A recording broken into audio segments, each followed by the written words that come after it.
Hare Krishna, Hare Krishna, Krishna Krishna, Hare Hare, Hare Rama, Hare Rama, Rama Rama, Hare Hare.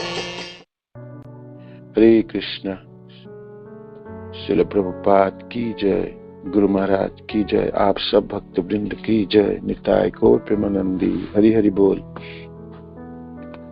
जप सुधारने की कला हम पढ़ रहे थे, तो जो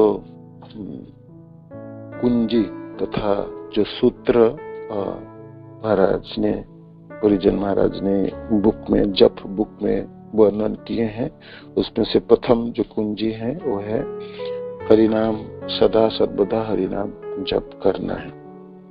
हरे कृष्ण महामंत्र का जप करिए, क्योंकि नाम जप ही कली युग के धर्म है। कली काले नाम रूपे कृष्ण अवतार। इस कली युग में भगवान कृष्ण के नाम ही कृष्ण के अवतार हैं। नाम होते है सर्व जगत निस्तार। नाम से ही पूरे संसार के निस्तार परित्राण हो सकता है, और ये युग धर्म है। और अजामिल कथा के उपाख्यान में सुखदेव महाराज कहते हैं, तस्मात् संकीर्तनम विष्णु जगत मंगलम अमहसाम महताम अपि कौरव्य विधि ऐकांतिक निष्कृतम। तस्मात् संकीर्तन, श्रम कीर्तन जब हम सब लोग एक साथ मिलकर जपेंगे तो संकीर्तन, और जब अकेला जप करेंगे तो कीर्तन है। तो संकीर्तन ही इस पूरे संसार के कल्याण है ना। तस्मात् संकीर्तनम विष्णु जगत मंगलम, जगत के मंगल करने वाले हैं। बड़े से बड़े पापों को जड़ से उखाड़ फेंकता है ना। विधि ऐकांतिक निष्कृतम, इस घोर कली युग में निस्तार पाने की जो विधि है ये है नाम जप। गुरु महाराज ने नाम जप के ऊपर सुंदर रिट्रीट में क्लास किए ना। और नाम कृष्ण है, अभिन्नात्म नामो नामिनी। नाम और नामी में कोई भेद नहीं है। नाम और नामी एक ही है। कृष्ण की अवयव भगवान कृष्ण मोर मुकुट धारण किए, कानों में कुंडल, वैजंती माला, पीतांबर धारण करके कृष्ण आपके सम्मुख खड़े हैं, प्रत्यक्ष दर्शन हो और आपकी जीवा में नाम हो, तो दोनों एक ही है ना। दोनों कृष्ण को आपने दर्शन है। जीवा में नाम उच्चारण और कानों की श्रवण, तो कृष्ण की प्रत्यक्ष संगति है। तो सर्वोत्तम और सरल उपाय है भक्ति मार्ग में। ऐसे तो अनेकों साधन है, 64 साधन है। ये तो 64 साधन तो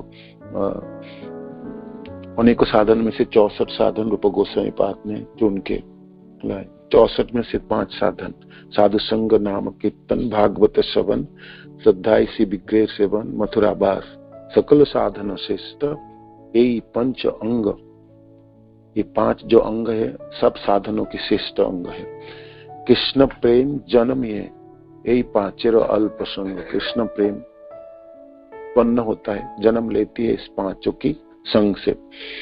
तो साधु संग, नाम कीर्तन को छोड़ के बाकी जो 4 साधन भी है, जैसे साधु संग, भागवत श्रवण, अर्च विग्रह सेवन और मथुरावास, ये चारों साधन भी नाम कीर्तन के साथ जुड़े हुए। नाम कीर्तन के साथ हुए साधन तो साधु संग हुई, साधुओं के साथ नाम कीर्तन हो, नाम जप हो तो साधु संग होता है। और भागवत श्रवण भी नाम कीर्तन करके भागवत श्रवण, नाम भागवत श्रवण के बाद नाम कीर्तन। जो भी साधन हो उनको सपोर्ट तथा उनको फोर्स, बल देने के लिए, उनके आधार बनाने के, उनमें वो जो निर्यास, उस साधनों की जो साध्य वस्तु है प्राप्त करने के लिए आपके नाम जप की सहायता की जरूरत है। नाम जप की सपोर्ट की जरूरत है। नाम जप की आधार की जरूरत है, फाउंडेशन की जरूरत है। भागवत श्रवण उसके बाद आपके अर्च विग्रह सेवन भी, नाम जप से ही अर्च विग्रह सेवन हो, विग्रह की सेवा के बीच में नाम जप, और विग्रह के आरती और सब कुछ नाम जपों के माध्यम से नहीं तो नाम आपकी अर्च विग्रह सेवा भी कलियुग के प्रभाव से और गुणों के प्रभाव से कर्मकांड में पर्यवसित हो जाता है। जैसे घंटी बजाना और अभिषेक करना, और ये सब चीज आप नाम जप की सहायता से नहीं होगी तो वो धीरे धीरे आपको यांत्रिक होंगे और कर्मकांड में चले जाएंगे। और मथुरा वास्तव तन्नाम रूप चरितादि सुकीर्तनान कुर्ते वर्णन करे थे ना, तो भाई बहुत सुंदर सी कीर्तन होनी चाहिए भगवान के नाम, गुण, रूप और लीलाओं की, है ना। तो फिर आपके मथुरा वास हुई, नहीं तो मथुरा वास और दिल्ली वास में बहुत ज्यादा फर्क होने वाला है नहीं। माने कलियुग में, कलियुग के प्रभाव से तीर्थ भूमि अपने अपने जो ऐश्वर्य है, जो उनकी शक्ति है, वो छिपाने लग गए, मैंने उनको ढक के रखती है, क्योंकि कलियुग के प्रभाव से तीर्थ भी अपने अपने प्रभावों को आवृत करने लग गए, है ना। तो ये है नाम जपों की महिमा। अनेकों महिमा हम सुनते हैं, रोज सुनते हैं, रोज सुननी चाहिए, रोज उनके ऊपर मनन करनी चाहिए। जितनी आपने नाम जप की महिमा के बारे में सुनेंगे तो आपको लगेंगे कि भाई नाम जप के बिना तो फिर और कुछ है नहीं, ना वेदों में है, ना वेदांतों में है, ना आपकी उपनिषदों में है, ना आपकी पुराणों में, ना आपकी भागवत है, ना आपके रामायण महाभारत। सर्वत्र नाम जप की बोलबाला है।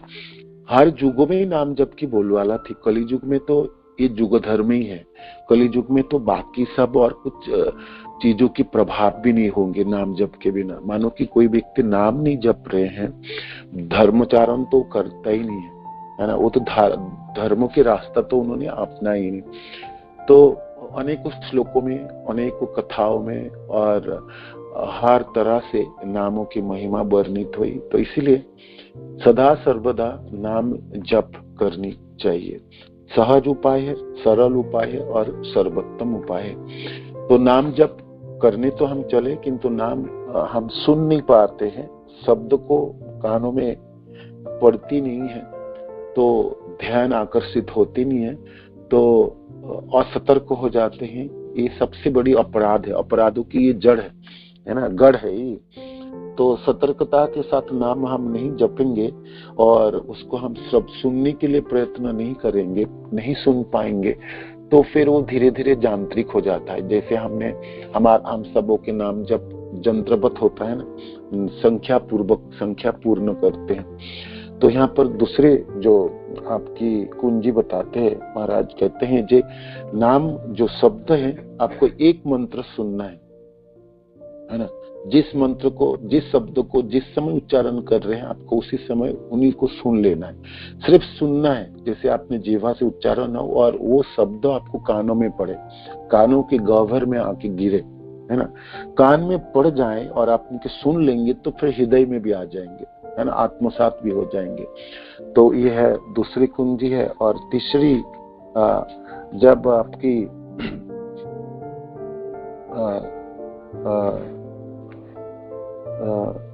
दिल संकल्प करें जे हम नाम जपेंगे बहुत अच्छी तरह से, ब्रह्म मुहूर्त में कम से कम जो मेरी 16 माला है वो तो पूरी हो जाए, है ना। दृढ़ संकल्प करें जो और कोई कार्य हम नहीं करेंगे उस समय, नाम जप के अलावा नाम जपने के लिए बहुत अच्छे समय प्रदान करेंगे, श्रेष्ठ समय देंगे उनको, और पूरे शक्ति के सारे इंद्रियों को एक साथ करके और नाम जपने में दृढ़ संकल्प होंगे।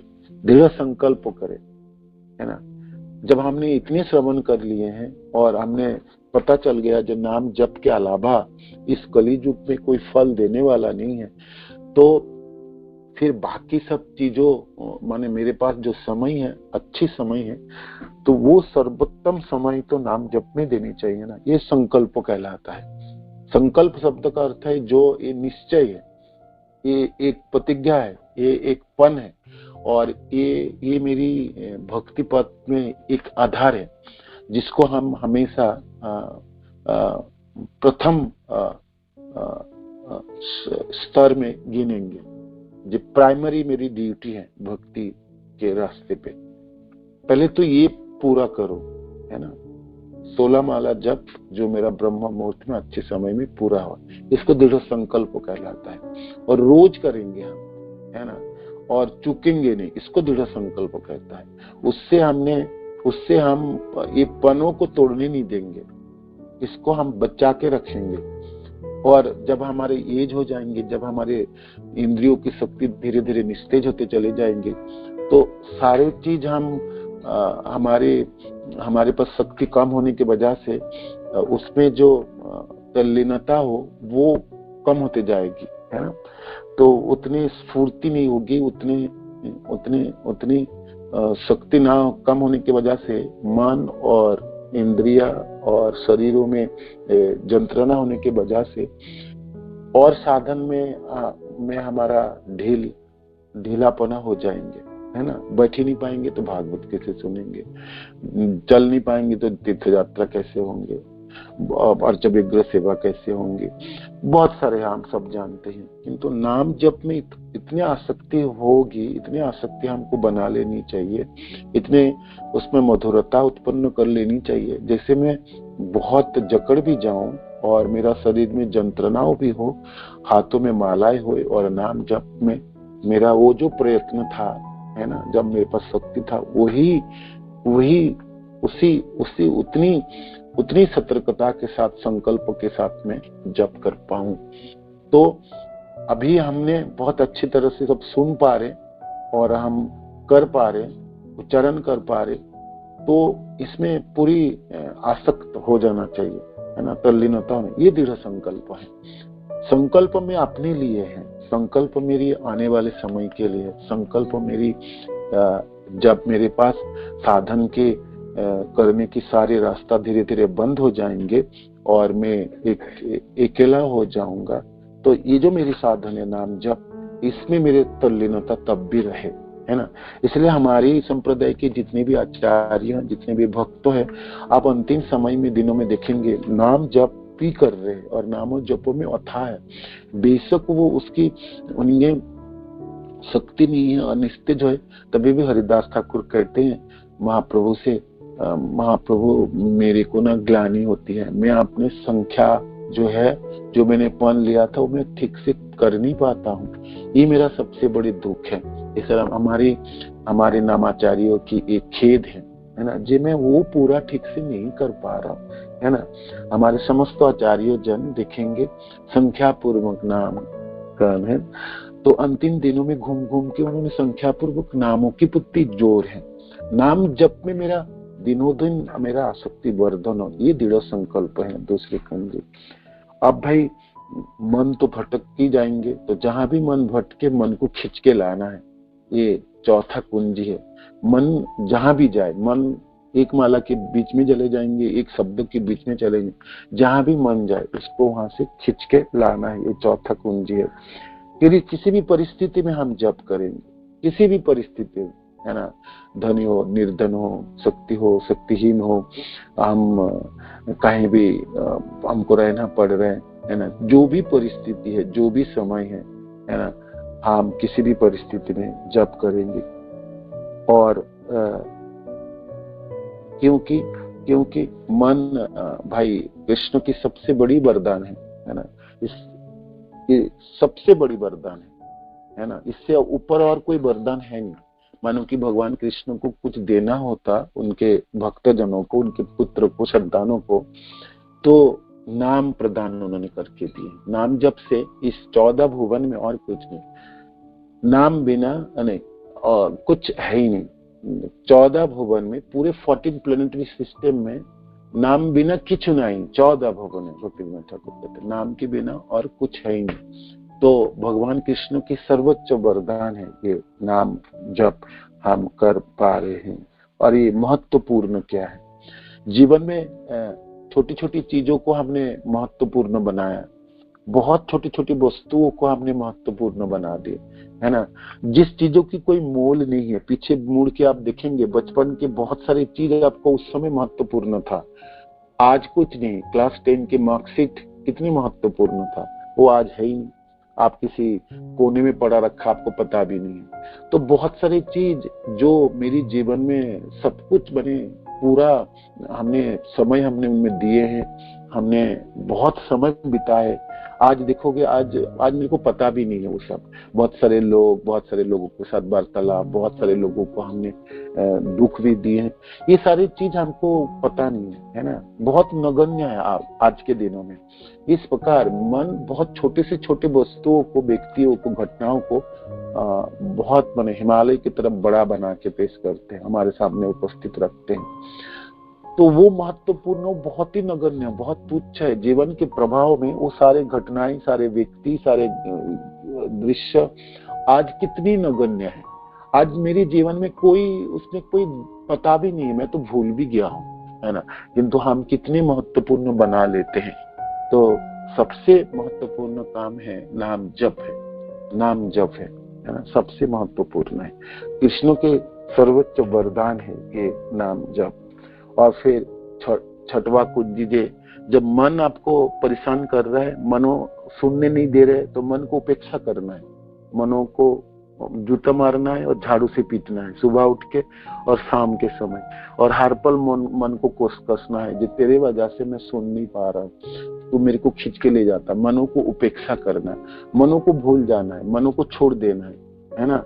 जिन तू सुने ना सुने, मैं तो जपूंगा और मेरे को सुनना भी है, मैं प्रयत्न करूंगा, है ना, प्रयास करना। तो मनो को उपेक्षा करना है, मैंने मनो को धिक्कार देके, मनो को डांट के, मनो को बैठाना है आपके साथ, जे मेरा ही काम कर दे, मेरे लिए ये सबसे महत्वपूर्ण है।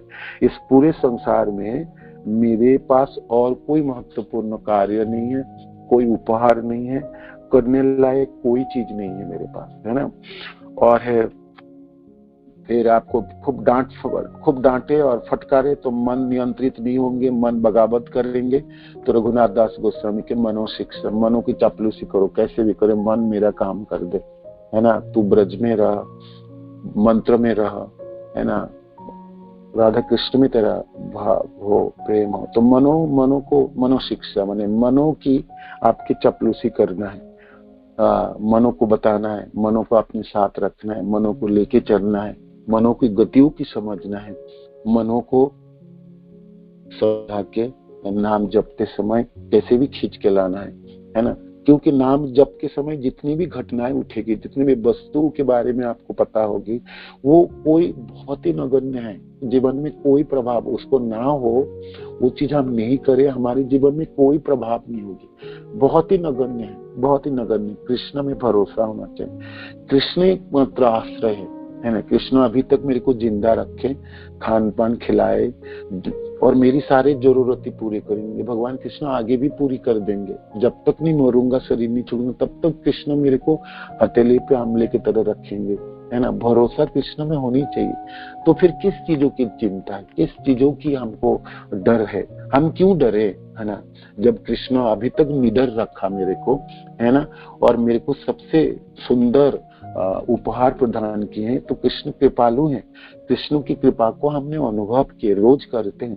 उन्होंने नाम जप कृपा करके दिए, उन्होंने हमको इतने सुंदर संप्रदाय में अंतर्भुक्त किए, उन्होंने इतने सुंदर सुंदर भक्त प्रदान किए, उन्होंने गुरुदेव प्रदान किए, उन्होंने दीक्षा मंत्र प्रदान किए, उन्होंने भक्त की संग प्रदान किए। तो जीवन में इतने सब कृष्ण ने दिए, तो फिर किस चीजों की डर है ना, किस चीजों की भय है ना।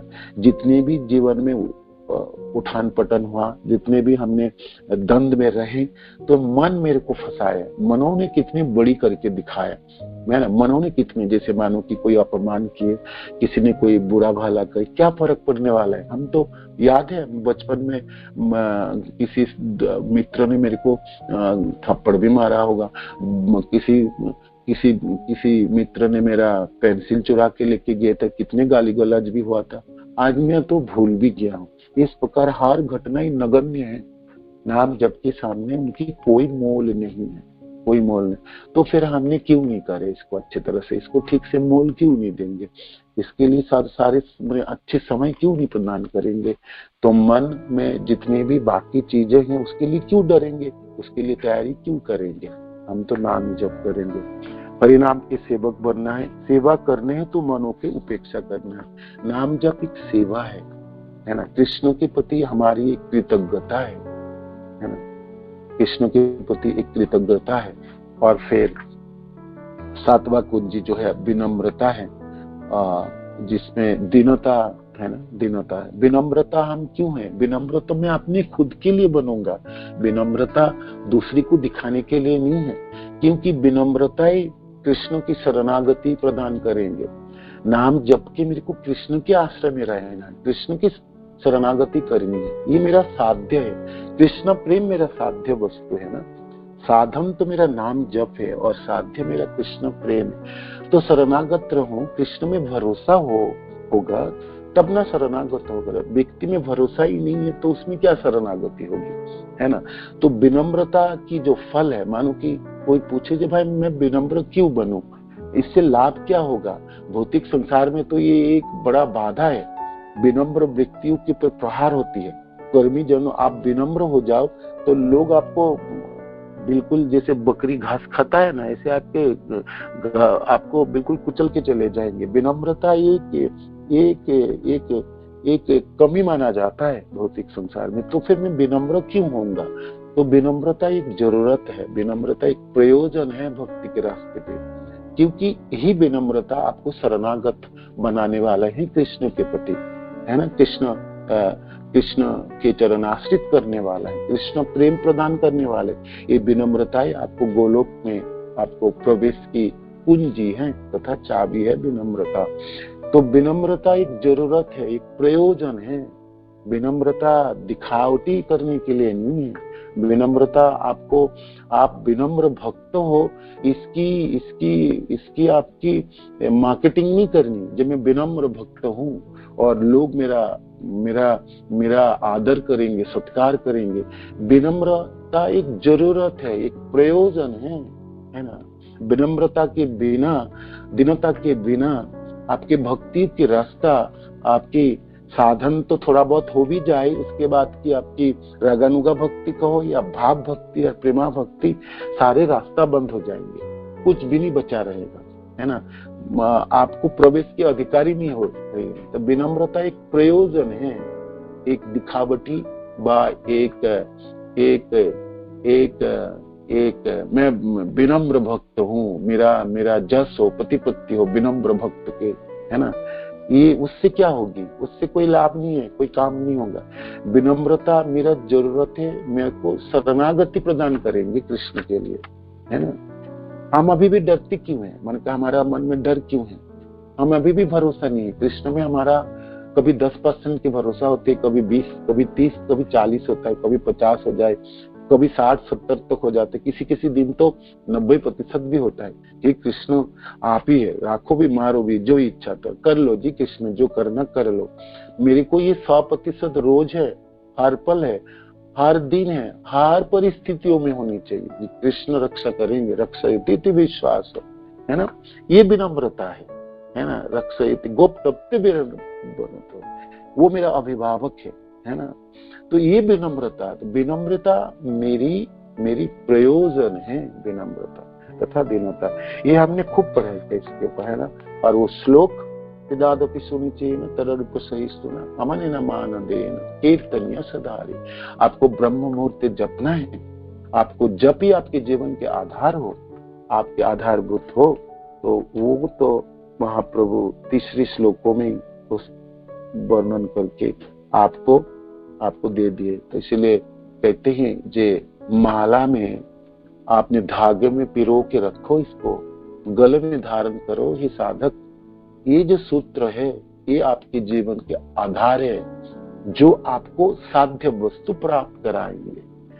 ये सिर्फ रटने के लिए नहीं है श्लोक, ना बोलने के लिए है, ना क्लास देने के लिए है, ना सुनाने के लिए। ये मेरे प्रयोजन है, मेरा अपनी चीज है। जैसे कहता है ना, मेरा अपना घर है, मेरी उसमें जगह है, मेरा आसन है, मेरी वस्तुएं हैं, है ना। हम कहीं भी जाता है, हमारा अपनी चीजों को हम जानते हैं मेरी है। तो ये तीसरी श्लोक मेरी है, मेरे लिए है। इस संसार के दूसरे लोगों के लिए नहीं है, इसको प्रचार के लिए नहीं है, ये मेरी है, मेरी प्रयोजन है ना। तेनादपि सुनिचेन तररूपे सहिष्णुना अमने नमान देना कीर्तनीय सदा हरि। जब भी आपको संशय थोड़ा बहुत डगमगाता है ना कृष्ण के लिए, महाप्रभु की ये तीसरी श्लोक है ना, ये अचूक अस्त्र है, ये ब्रह्मास्त्र की तरह काम करता है। आप इनके ऊपर मन लगाइए, मनन कीजिए, स्मरण कीजिए, इसके ऊपर जितनी भी क्लासेस आपने सुनी सब याद करने के प्रयत्न करेंगे। आप ना बिल्कुल क्लियर हो जाएंगे, आपके सामने के रास्ते आपको दिखाई पड़ेगी, दंड हट जाएंगे, कृष्ण के प्रति भरोसा आपको बढ़ जाएगी, है ना।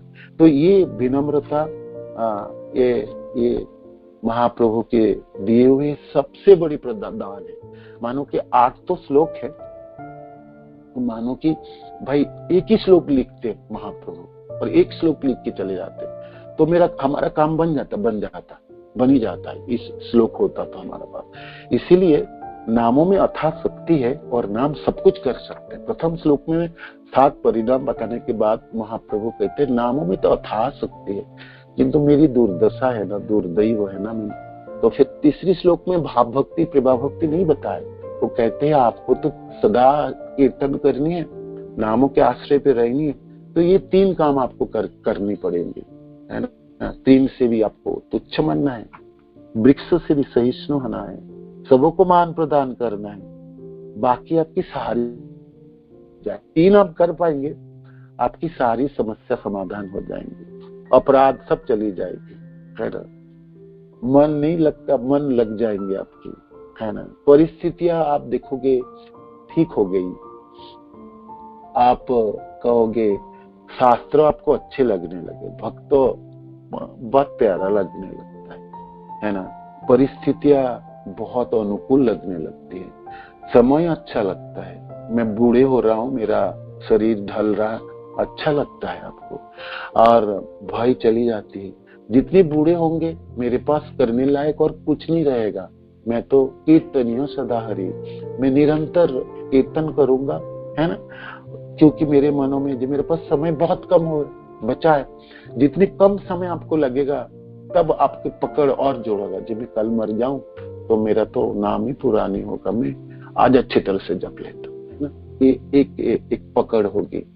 तो ये एक प्रयोजन है हमारी, है ना। तीसरे वाली श्लोक एक प्रयोजन है, इसलिए हमारे आचार्य कहते हैं इसमें धागे में पिरो के इस श्लोक के सारे शब्दों को अब अपने गले में धारण करो, माला की तरह आत्मसात करो, अपने जीवन के रास्ते पे चलने के लिए, भक्ति में प्रगति करने के लिए इसके प्रयोग करो।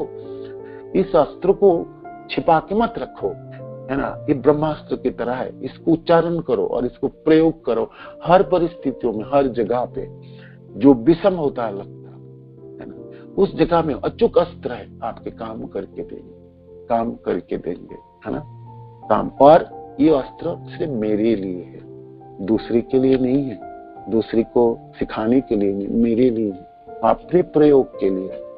ब्रह्मास्त्र कभी विशेष परिस्थिति में प्रयोग होता है ना, कहता है ना, अचूक अस्त्र की तरह है। तो ये अपने लिए है, दूसरे लिए प्रयोग नहीं करूंगा, दूसरे के लिए नहीं, दूसरों को नहीं सिखाऊंगा, मैं खुद सीखूंगा, मैं अपने लिए रखा है। गुरुदेव हो, मेरे आचार्य हो, महाप्रभु एक साधक को अपने लिए दिए ये श्लोक, ठीक है ना। तो यहाँ तक हमने पढ़े इस बुक की और पूंजी को, आप सब याद रखिएगा, प्रयत्न कीजिए।